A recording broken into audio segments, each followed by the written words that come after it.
ಚಾಲಾಕಿ ಇಲಿ ಮತ್ತು ಮುಗ್ಧ ಆನೆ. ಒಂದು ಸುಂದರವಾದ ಕಾಡು.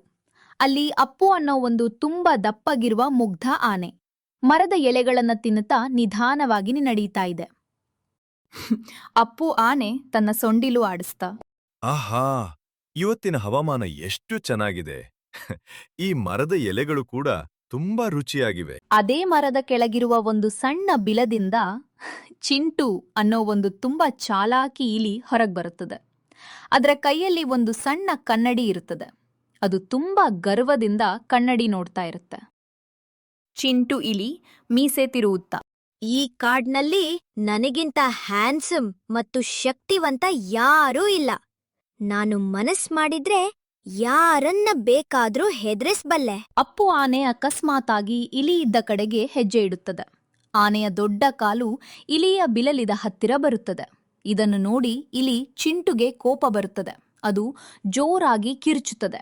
ಹೇ ದಪ್ಪ ಆನೆ, ಕಣ್ಣು ಕಾಣ್ತಿಲ್ವಾ ನಿನ್ಗೆ? ನನ್ನ ಮನೆಯ ಮುಖಾಂತರ ಹೋಗ್ತಾ ಇದ್ದೀಯಾ?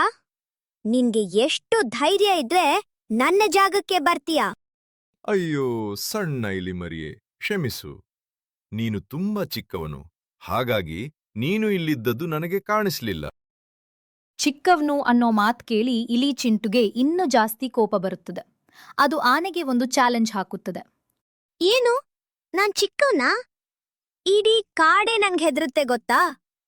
ಧೈರ್ಯ ಇದ್ರೆ ನಾಳೆ ಬೆಳಗ್ಗೆ ಇದೇ ಮರದ ಹತ್ರ ಬಾ. ನಾವಿಬ್ರು ಕುಸ್ತಿ ಆಡೋಣ.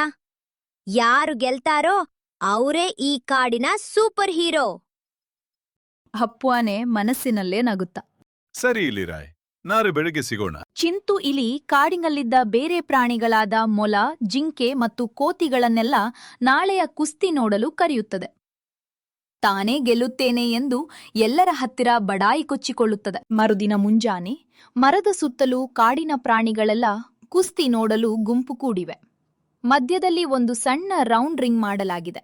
ಅಪ್ಪು ಆನೆ ಬಂದು ನಿಲ್ಲುತ್ತದೆ. ಚಿಂಟು ಇಲ್ಲಿ ಕೈಯಲ್ಲಿ ಬಾಕ್ಸಿಂಗ್ ಗ್ಲೌಸ್ ಹಾಕಿಕೊಂಡು ಸ್ಟೈಲ್ ಆಗಿ ಎಂಟ್ರಿ ಕೊಡುತ್ತದೆ. ಪ್ರಾಣಿಗಳು ಕಿರುಚುತ್ತಾ, all the best Chintu, all the best Appu.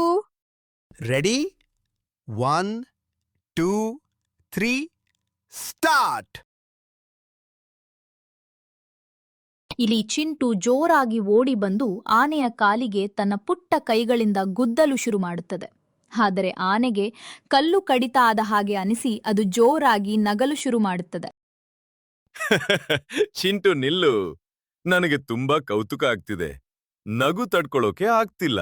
ಆನೆ ನಗುವಾಗ ತನ್ನ ದೊಡ್ಡ ಸೊಂಡಿಲನ್ನ ಜೋರಾಗಿ ಆಡಿಸುತ್ತದೆ.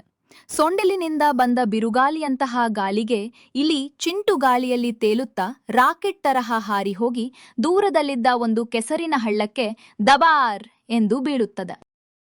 ಅಯ್ಯೋ ಅಮ್ಮ, ಬಚಾವೋ! ಇಲಿ ಕೆಸರಿನಲ್ಲಿ ಬಿದ್ದಿದ್ದನ್ನ ನೋಡಿ ಸುತ್ತಲೂ ಇದ್ದ ಮೊಲ, ಕೋತಿಗಳೆಲ್ಲ ಜೋರಾಗಿ ನಗಲು ಶುರು ಮಾಡುತ್ತವೆ.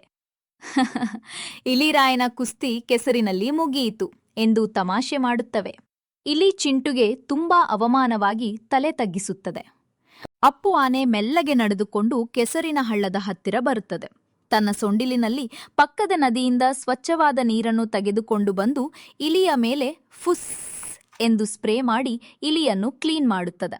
ನಂತರ ತನ್ನ ಸೊಂಡಿಲಿನಿಂದ ಇಲಿಯನ್ನು ಮೆಲ್ಲಗೆ ಎತ್ತಿ ನೆಲದ ಮೇಲೆ ಇಡುತ್ತದೆ. ಆನೆಯ ಈ ಒಳ್ಳೆಯ ಗುಣವನ್ನು ನೋಡಿ ಇಲಿ ಚಿಂಟುಗೆ ತನ್ನ ತಪ್ಪಿನ ಅರಿವಾಗುತ್ತದೆ. ಅದು ತನ್ನ ಗರ್ವವನ್ನ ಬಿಟ್ಟು ಆನೆಯ ಹತ್ತಿರ ಕ್ಷಮೆ ಕೇಳುತ್ತದೆ. ಅಪ್ಪು ಅಣ್ಣ, ನನ್ನ ಕ್ಷಮಿಸಿ ಬಿಡು. ನಾನ್ ತುಂಬಾ ಸಣ್ಣವನಾಗಿದ್ರೂ ದೊಡ್ಡವಂತರ ಗರ್ವಪಟ್ಟೆ. ನೀನ್ ಎಷ್ಟು ಶಕ್ತಿವಂತನಾಗಿದ್ರೂ ನನ್ನನ್ನ ಕಾಪಾಡಿದೆ. ಇವತ್ತಿನಿಂದ ನೀನೇ ಈ ಕಾಡಿನ ನಿಜವಾದ ಹೀರೋ. ಪರವಾಗಿಲ್ಲ ಚಿಂಟು, ಶಕ್ತಿ ಇರೋದು ಬೇರೆಯವರನ್ನ ಸೋಲ್ಸೋದ್ರಲ್ಲಿ ಅಲ್ಲ, ಬೇರೆಯವರಿಗೆ ಸಹಾಯ ಮಾಡೋದ್ರಲ್ಲಿ. ಇವತ್ತಿನಿಂದ ನಾವಿಬ್ರು ಬೆಸ್ಟ್ ಫ್ರೆಂಡ್ಸ್. ಇಲಿ ಚಿಂಟು ಖುಷಿಯಿಂದ ಆನೆಯ ಸೊಂಡಿಲ ಮೇಲೆ ಹತ್ತಿ ಕುಳಿತುಕೊಳ್ಳುತ್ತದೆ. ಆನೆ ಇಲಿಯನ್ನು ತನ್ನ ತಲೆಯ ಮೇಲೆ ಕುಳ್ಳಿರಿಸಿಕೊಂಡು ಕಾಡಿನಲ್ಲಿ ಮೆಲ್ಲಗೆ ಹೆಜ್ಜೆ ಇಡುತ್ತಾ ಸಾಗುತ್ತದೆ.